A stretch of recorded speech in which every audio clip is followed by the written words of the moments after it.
Hi, everybody. Welcome to Hack My Business. I'm excited to be here with Sid, Voorakkara, my co-host. We're bringing to you a special finale episode, post-election episode of Hack My Business. And what's exciting is that we're actually being filmed right now, producing a video in addition to our traditional podcast. What a way to end it, right, Sid? To be actually on screen for those that are interested in seeing what we actually look like. But we're bringing this episode to you. It's the day after the election. So November 4th, we're recording this at about 4:30 p.m. This episode is going to be released on Monday for all of you. So we're going to be hopefully providing some great, I guess, projections of what we think is going to come. And we're hoping that you'll be able to catch us in real time and see if we're correct on many of our assumptions here. So Sid, how are you doing? Hey, first of all, I'm well, and I think it's awesome that we're doing video now. I think it's going to be a lot more fun to be interacting with you and with our guests moving forward by video.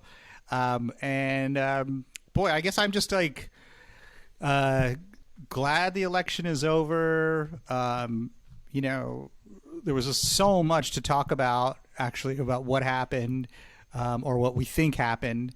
And just really kind of excited about figuring out how that plays into kind of like future business for myself, for you, for, what it means for California. Absolutely. I think there's a lot of different directions we can go into. But I think what we want to do is really come at it from the angle of the small business owner, especially the small business owner here in California. What are some of the most important takeaways that, you might have noticed or not have noticed relative to the election and the outcomes there.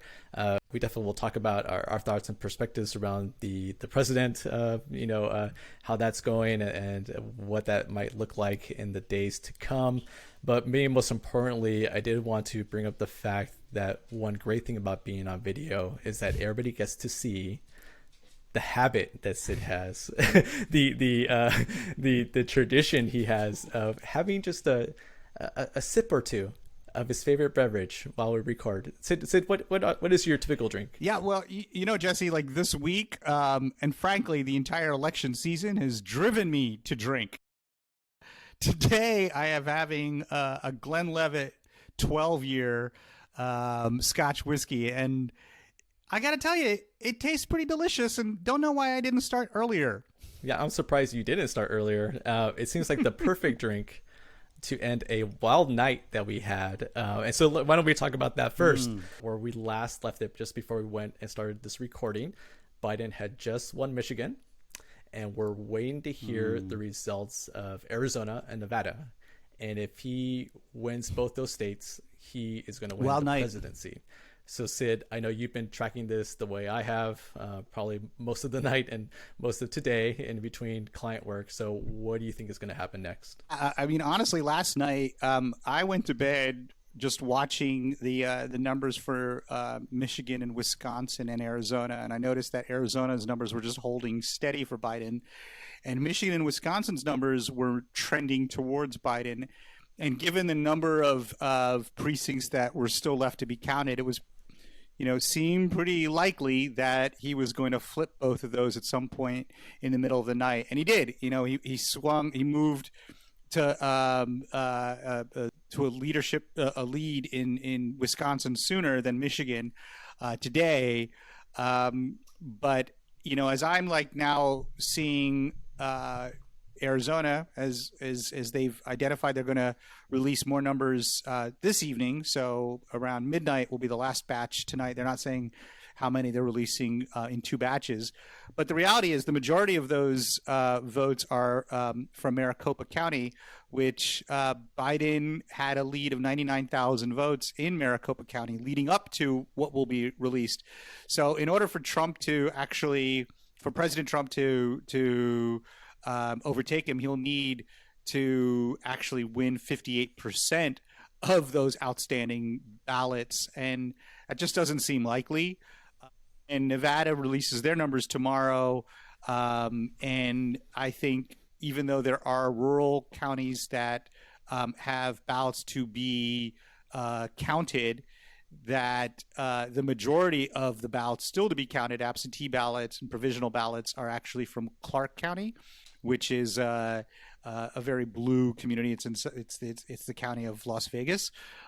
So barring a real kind of like sudden change of patterns from those two counties, Maricopa in Arizona and Clark in Nevada, Biden will win both of those, or at least be declared the winner in both of those from the Secretary of States, and that gets in the 270, as you said.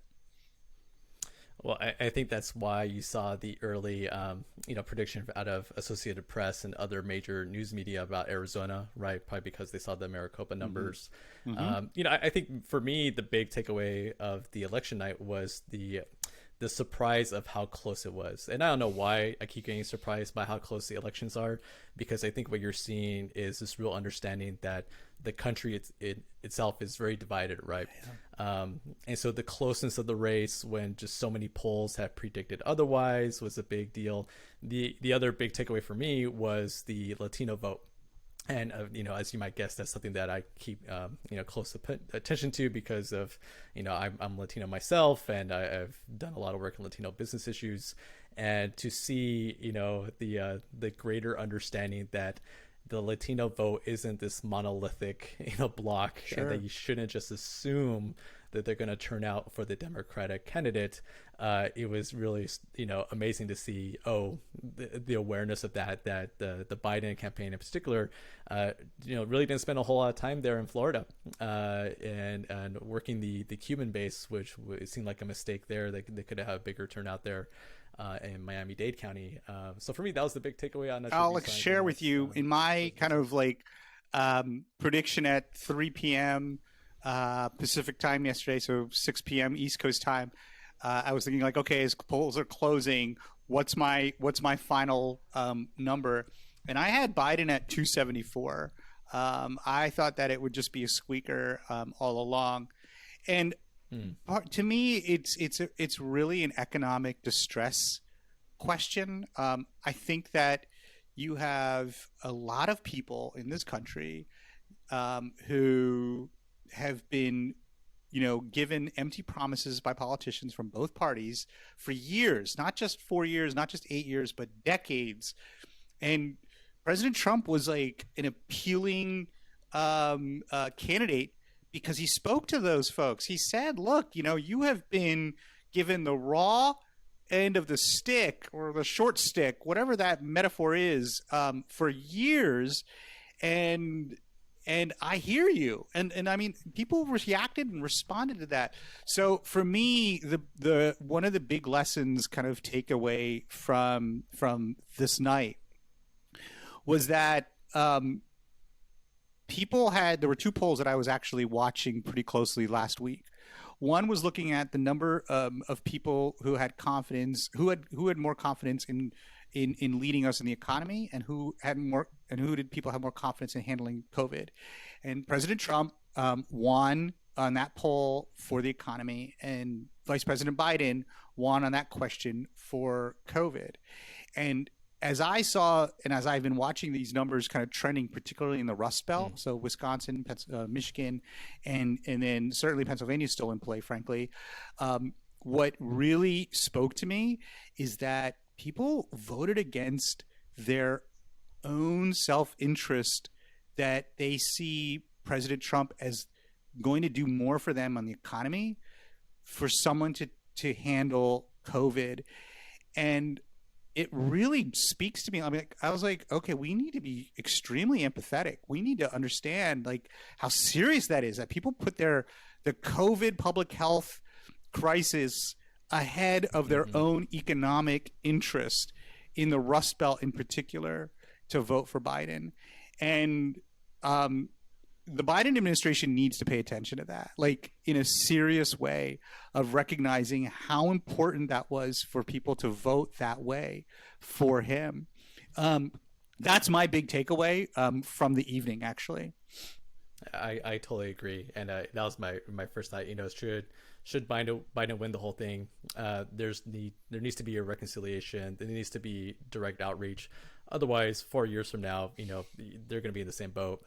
And part of it's just it's shocking to me, this lack of understanding of that. Especially around sole proprietors, those who, for them, COVID-19 isn't as big as a concern as putting food on their plate for their families, right? Their livelihood. It's, and it's so hard to make that, that call as far as where do you put your priority, right? Your health or your job.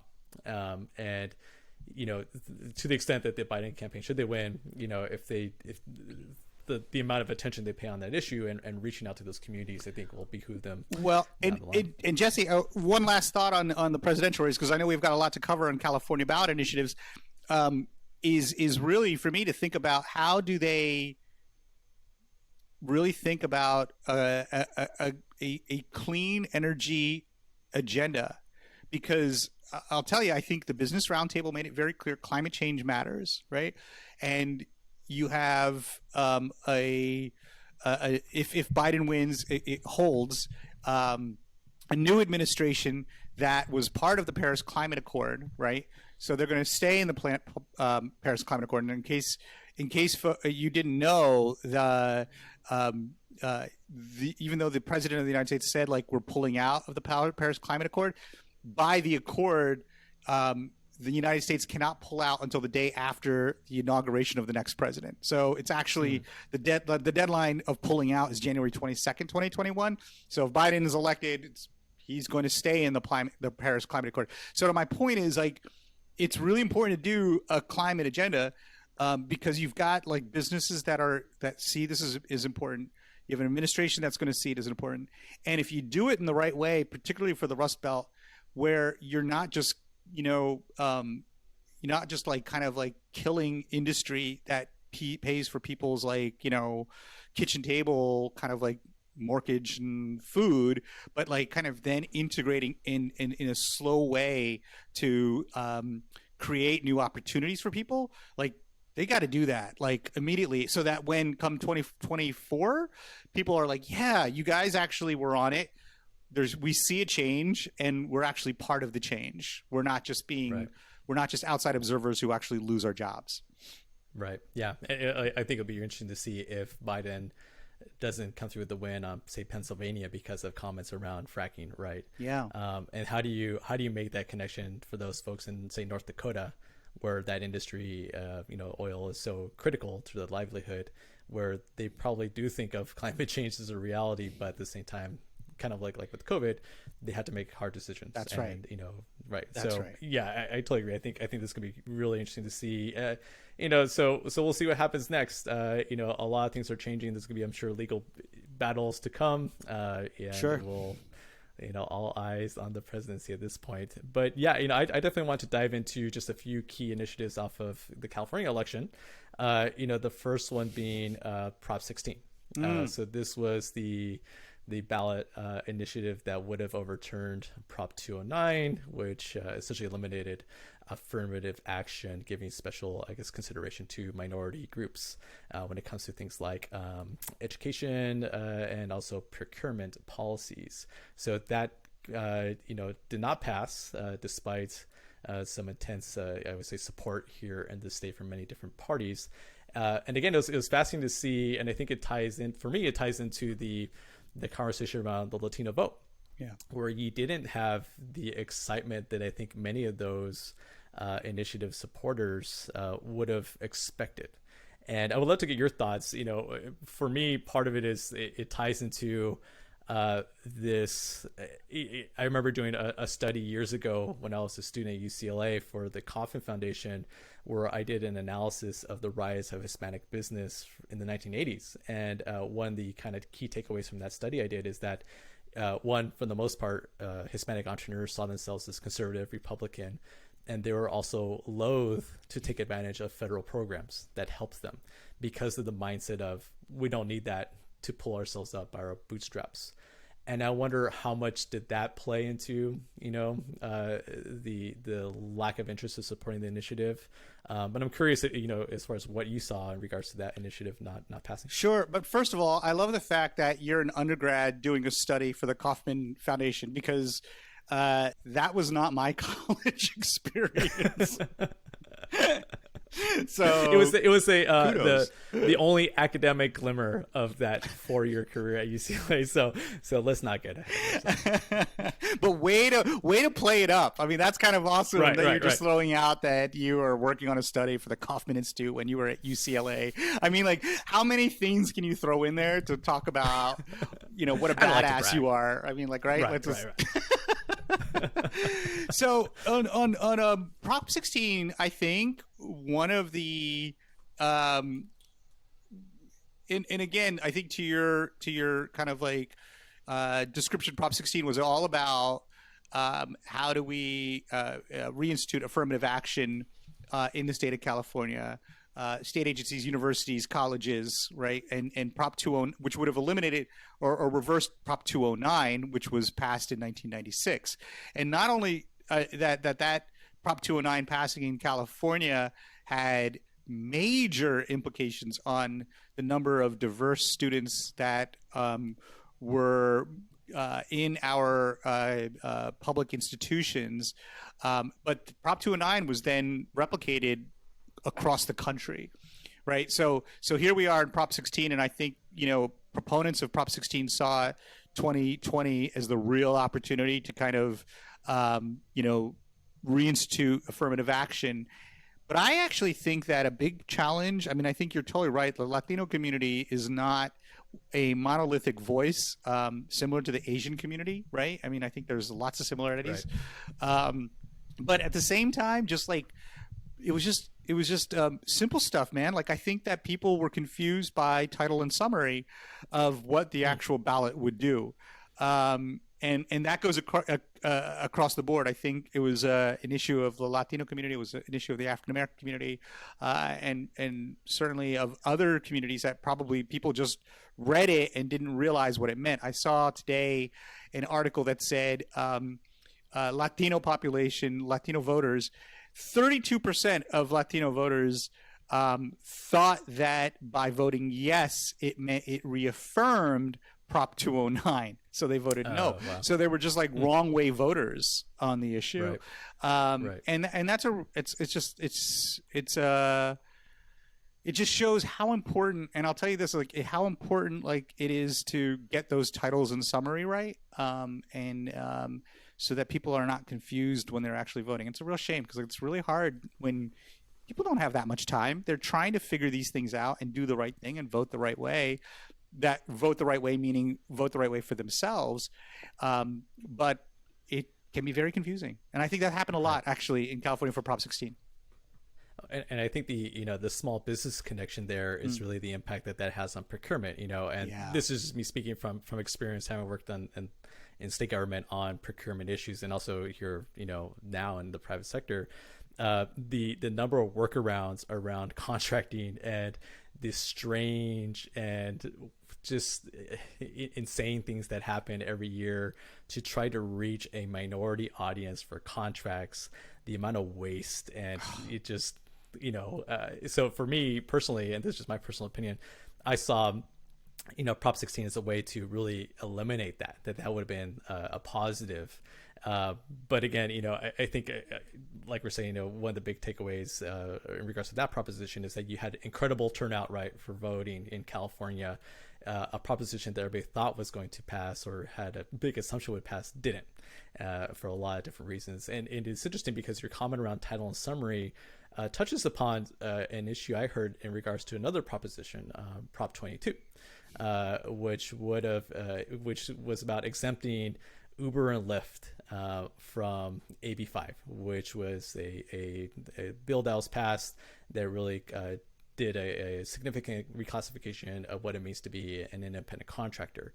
And one thing I heard about that proposition, which did pass in overwhelming numbers, was the same thing, that some people were confused about what it meant to provide a yes or a no vote.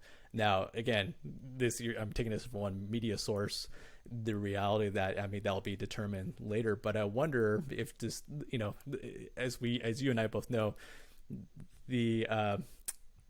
that work that goes into the language of a proposition, how it's conveyed, is so critical. Those like that wording, how it appears in your ballot, the millions of dollars sometimes that are spent on that, knowing, hoping that you would be confused, right, is often critical to the success of proposition. But I would love to get your thoughts Totally. about Prop 22. I know you've been diving into that issue quite a Gosh, bit. how much money was spent? I mean, I feel like the gig economy companies spent, was it 200 million? I mean, like, yeah, I think it was $200 million. So it's kind of fascinating that you're calling out like wrong way voters, people who voted yes, thinking that it was actually doing the opposite of what it actually meant, 200 million, and the fact that that they've the spent two most hundred ever probably million in any dollars ballot, right, on ballot getting people to initiative. vote for it. I mean, like that's just incredible. But it also just goes to, I mean, I'll be honest. And if I can be honest here, Jesse, because it's just the two of us. Of course. I mean, Sure.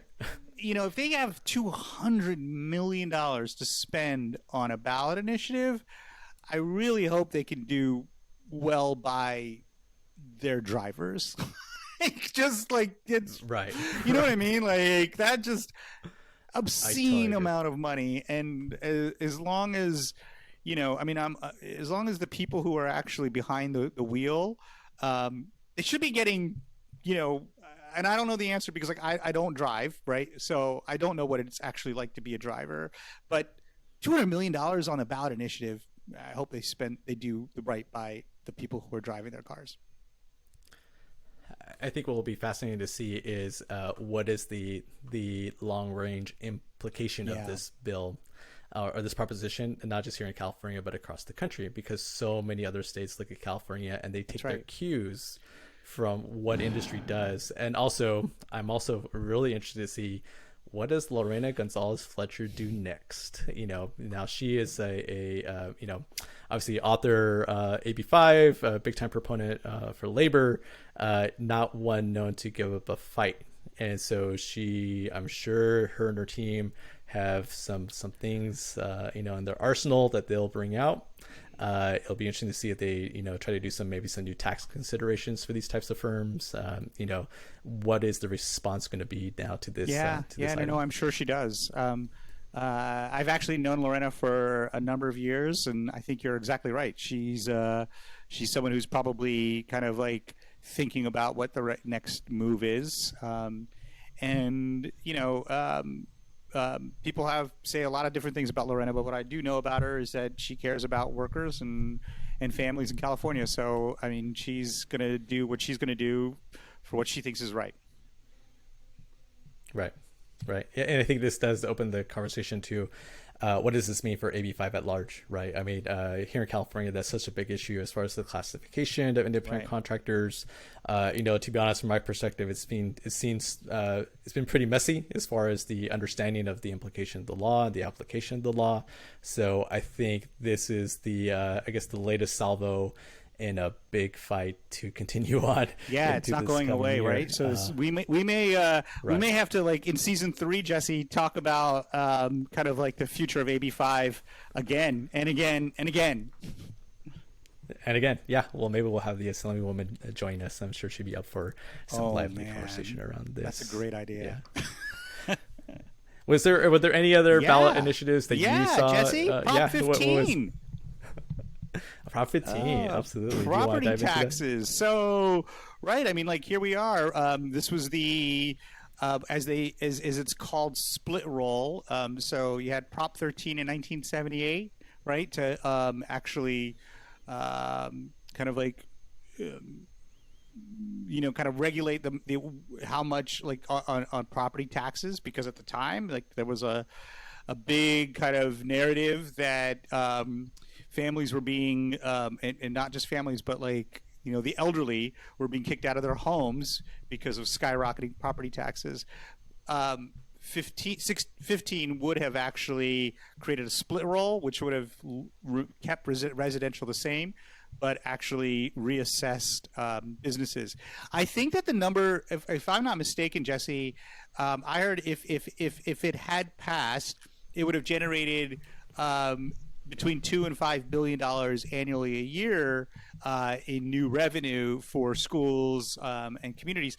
But there was an assessment I read today, actually, that if you really want to kind of like bring up the cost of a revenue needed for California's schools and kind of resources that property taxes cover, typically speaking, you have to you generate $25 billion a year. So $2 to $5 billion, even for those who are for it, or against it, like it really is people. If it had passed and people would have walked away thinking we solved the problem, check, they would have been Right. they would have had a rude awakening on that. I mean, if $25 billion is the real gap and our delta, boy, we need to be thinking about a whole lot of other ways of kind of like of addressing the issue, don't you think? Right. Oh, I totally agree, and I think the mistake that I saw was people thinking that this was a repeal Prop 13, which I didn't think it was that at all. I thought it was a direction towards, I guess, kind of equalizing the tax structure, right? But I think also people don't really quite understand the I guess the import of personal income tax into the revenues of the state. I remember seeing a stat from Cal Matters that said, the 40% of the state's revenues essentially come from the Bay Area, the personal income wealth of the Bay Area, right? Silicon Valley, and just how much of a driver that is. And so for me, the way I saw it is, okay, this was an attempt to, try to kind of move the needle back a bit towards the property tax being as a source of income to the states. It definitely was not a repeal of Prop 13. The larger conversation around the small business impact that played out as well was the idea of, okay, well, you're going to increase the cost of owning a commercial property. Those costs will be passed down to the tenants of that Right. commercial property. In this case would be restaurant, retail, small offices. Now, my perspective on that was probably a little bit out of the norm, in that I actually saw that as, well, this will just be the acceleration of what we're already seeing. That what the reality is that in 5 or 10 years, the number of people who are interested in having an office or opening up that type of a restaurant or even retail operation may not quite be there anymore. And maybe this is just the force that accelerates that. Maybe what you're going to see is then the development of home office space. You're going to create a side office here at your home. We're already getting used to being virtual. We're using Zoom. So, so there's so much angst about, oh my gosh, the impact upon small business. And in my head, I'm thinking, well, the entrepreneur is just going to figure out a new solution. Yeah, it's definitely going to be painful, for many, especially right now during the COVID-19 pandemic, which would have been an exacerbation. But part of it is also, has the war already been lost in regards to those kind of offices? And it's just getting this to that foregone conclusion faster. So it was a very interesting kind of proposition. Yeah, I definitely went into the ballot, to the ballot area, undecided. It was a game time decision for me. So I think, I think that covers it as far as some of the bigger issues that may have an impact upon small businesses that you might have been, I guess, more keenly aware of here in California. Again, we want to acknowledge that we are recording this on November 4th, the day after the election. There's still a lot of things in flux. I guess, one thing I do want to encourage everybody is that regardless of outcome, we're all still on the same team here in California. We're all trying to support our families, get the economy going again. So I encourage just all of us to be kind with each other, and to be thoughtful about the language we use, regardless of the outcome, and to just be positive about that. I know we're going to be circling back. We'll do a special bonus episode to try to recap all the, I guess, the outcomes for all of you. And we're looking forward to reporting out on what comes next. Well said, Jesse. I love the fact that you said just be kind to one another. I really appreciate that. Sure, man.